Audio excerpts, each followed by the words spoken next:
Most of us have seen these buttons on our dashboard, but not many drivers know what they're actually used for. Both are air intake selector buttons and are used to control the air inside your car. Now, knowing which one to use and when is a game changer. This one is the air recirculation mode. It recirculates the air that's already inside of the car. It's best to use it in extreme weather, when it's very hot or very cold and you want the cabin temperature to not be affected by the outside air. It can help cool down your car faster by circulating already cooled air and even prevent polluted air from entering the cabin, improving overall air quality.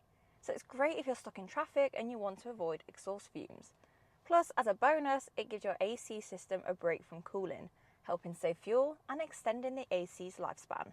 And don't forget to stay up to date on all things tyres and servicing, and make sure to hit that subscribe button. And this button is the outside air mode. This mode draws in the fresh air from outside. It's best to use this mode if you're carrying passengers and want to avoid a stuffy cabin.